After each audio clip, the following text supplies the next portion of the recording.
Hello दोस्तों, नमस्कार। स्वागत है आप सभी का एक बार फिर से हमारे इस करंट अफेयर के सेशन में। तो साथियों, चलिए शुरुआत करते हैं आज के करंट अफेयर की। तो पहला क्वेश्चन है क्या, किस राज्य सरकार ने हाल ही में वन विकास निगम 2024-25 में अपनी वित्तीय जीविका के लिए नीलगिरी के पेड़ लगाने का आदेश जारी किया है? तो बताइए कि किस गवर्नमेंट ने यहाँ के स्टेट की वन विकास निगम को नीलगिरी के पौधे लगाने के लिए यानी पेड़ लगाने के लिए आदेश जारी किया है? तो किसके द्वारा किया गया है? ये केरला के द्वारा किया गया। केरला गवर्नमेंट के द्वारा, जो वहाँ के सीएम हैं पिनरई विजयन, उनके द्वारा नीलगिरी के पेड़ लगाने के लिए वहाँ के जो वन विकास निगम है उनको ये जीविका प्रदान किया गया है।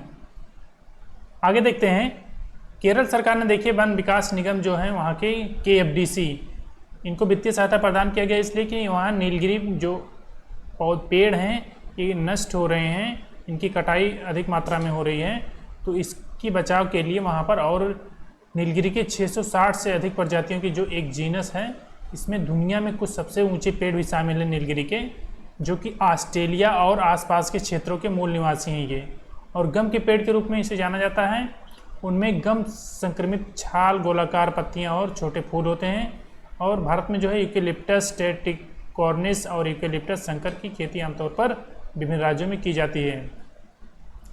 आगे देखते हैं, किस राज्य सरकार ने हाल ही में तंबाकू उत्पादों की बिक्री, उत्पादन और वितरण पर प्रतिबंध लगा दिया है?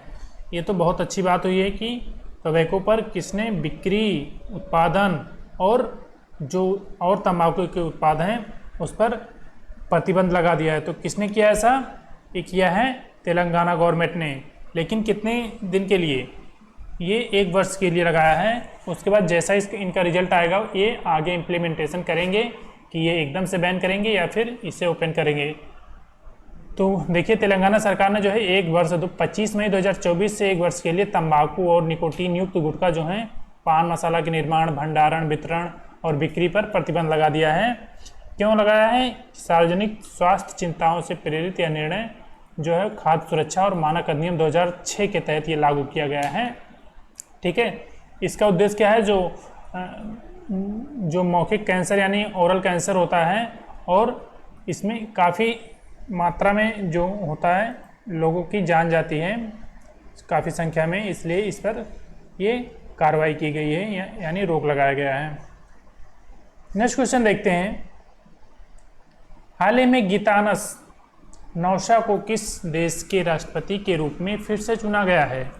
तो ये फिर से चुने गए हैं गीतानस नौशा। किस देश के राष्ट्रपति हैं? तो ये हैं लिथुआनिया। लिथुआनिया ऑप्शन ए सही है, लिथुआनिया। इन्हें फिर से लिथुआनिया का राष्ट्रपति नियुक्त किया गया है, चुना गया है।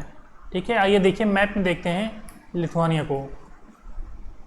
ये देखिए लिथुआनिया के जो है मंत्री इगिर्डा सिमोटी, इनको हराया है, अपोजिशन के लीडर थे और ये राष्ट्रपति के रूप में फिर से इन्होंने 46% जो है मेजॉरिटी के साथ चुनाव में इनको मतदान मिला है और जो इनके अपोजिशन थे उन्हें 16% केवल मिला है। तो आइए मैप में देख लेते हैं कहाँ पर है लिथुआनिया। ये देखिए रहा लिथुआनिया।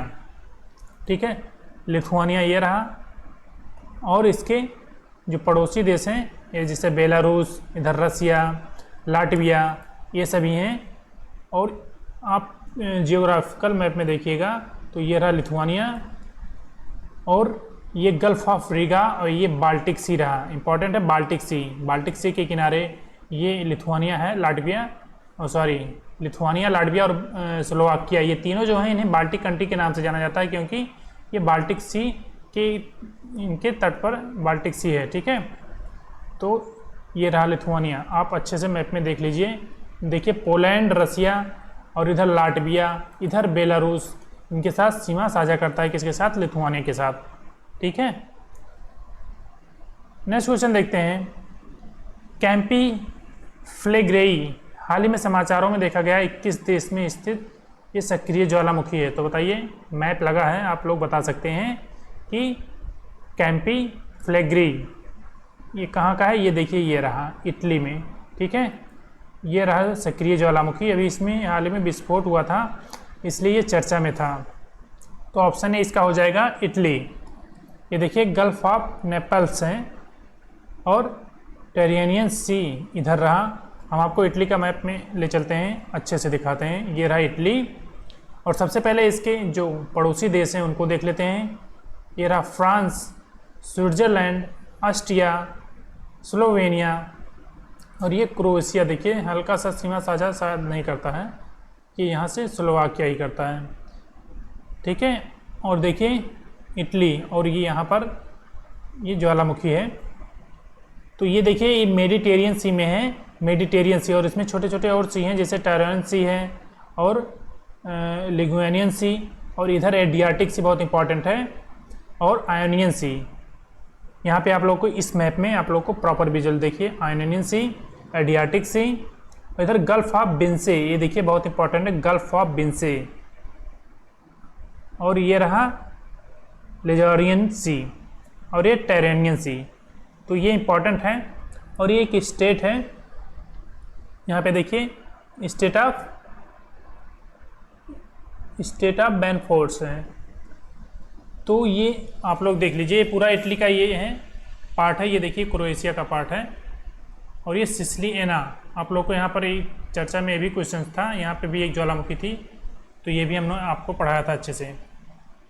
चलिएगा नेक्स्ट क्वेश्चन की तरफ चलते हैं।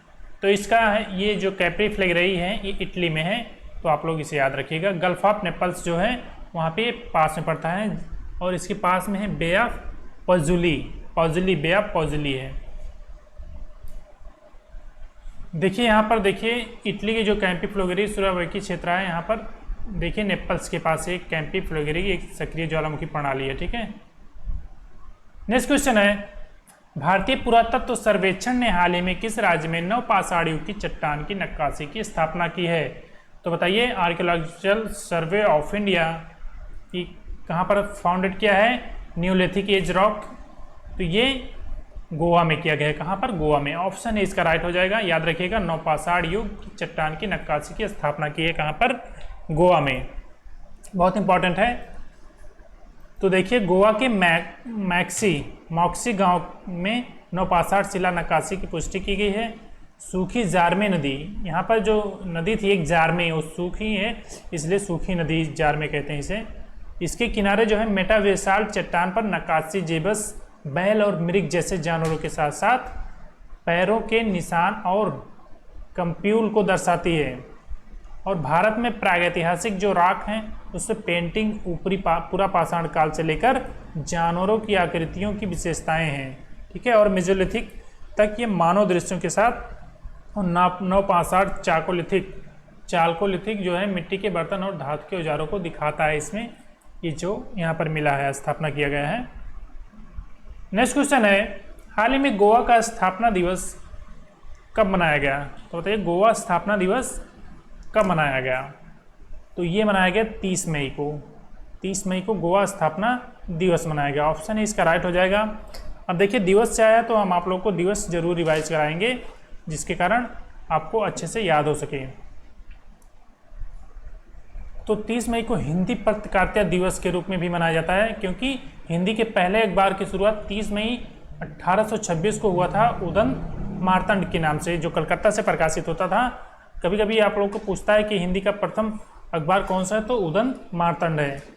और 30 मई को अंतर्राष्ट्रीय आलू दिवस भी मनाया जाता है, जिसकी थीम क्या थी? हार्वेस्टिंग डाइवर्सिटी फीडिंग होप, ठीक है। इसकी थीम थी अंतर्राष्ट्रीय आलू दिवस की, ठीक है। तो याद रखिएगा। आइए दिवस के रूप में देख लेते हैं दिवस कौन कौन से इंपॉर्टेंट हैं।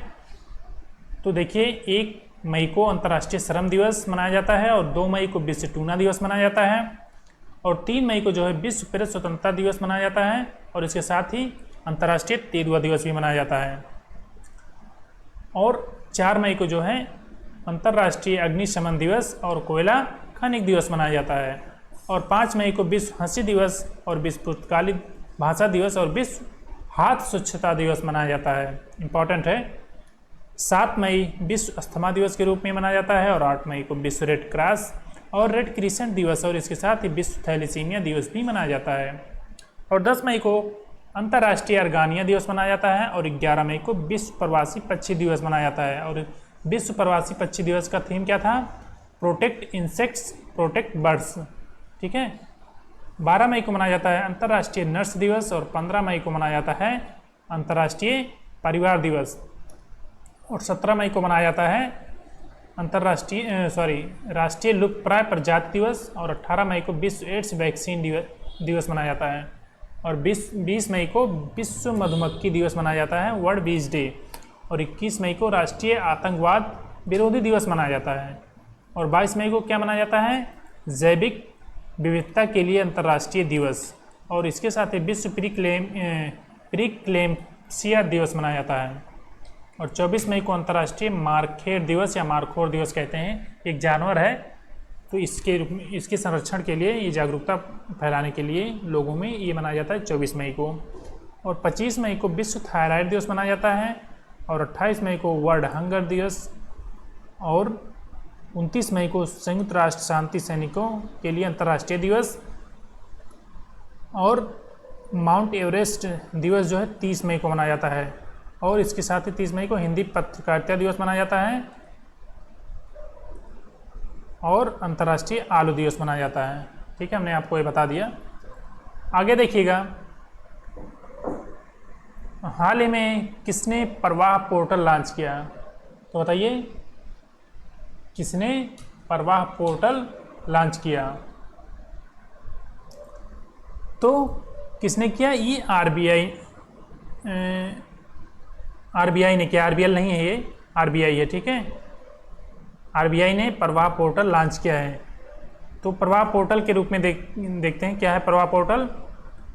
प्रवाह पोर्टल का फुल फॉर्म है platform for regulatory application validation and authorisation. इसकी ये फुल फॉर्म है प्रवाह का। और प्रवाह जो है आरबीआई रिटेल डायरेक्ट ऐप भी लॉन्च किया है और फिनटेक रिपोजिटरी भी लॉन्च किया है। और प्रवाह पोर्टल से क्यों लॉन्च किया है आरबीआई ने, क्योंकि जो और प्लेटफॉर्म्स होते हैं उन्हें परमिशन लेने के लिए, आरबीआई से परमिशन पाने के लिए आसानी से इस पोर्टल से पा सकते हैं, रजिस्ट्रेशन कर सकते हैं अपना। और अगर कोई एक्सपायरी, इनका कोई वैलिडेशन जो होता है उसका एक्सपायर अगर हो रहा है, ख़त्म हो रहा है, तो उसका वैलिडेशन भी ये बढ़ा सकते हैं इस पोर्टल के ज़रिए। ठीक है, तो इसलिए ये आरबीआई ने ग्राहकों की सुविधा के लिए ये सब लॉन्च किया है। नेक्स्ट क्वेश्चन है, हाल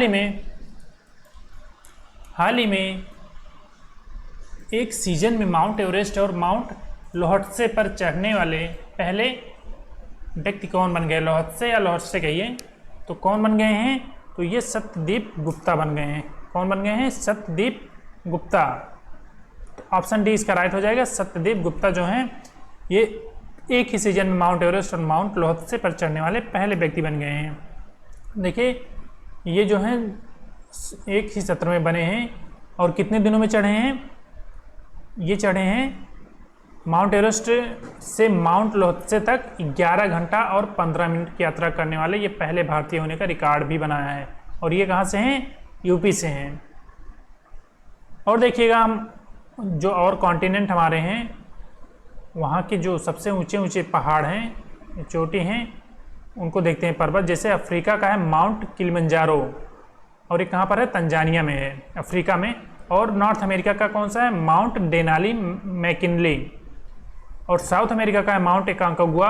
और अंटार्कटिका का है माउंट विंस मैसिफ। और ऑस्ट्रेलिया का है माउंट कोजियास्को। और एशिया का है अपना माउंट एवरेस्ट। और यूरोप का है माउंट एल्ब्रूस। तो ये इंपॉर्टेंट है, याद रखिएगा। ठीक है, तो साथियों आप लोग को हमारा सेशन कैसा लगा, उम्मीद करते हैं अच्छा लगा। और जैसा भी लगा आप लोग फीडबैक अपना ज़रूर दीजिएगा। और हमारे चैनल पे जो नए बच्चे आए हों हमारे चैनल को सब्सक्राइब करें और हमारे जो वीडियो है उसको लाइक करें और कमेंट भी करें। मिलते हैं नेक्स्ट सेशन में साथियों, तब तक के लिए जय हिंद, वंदे मातरम।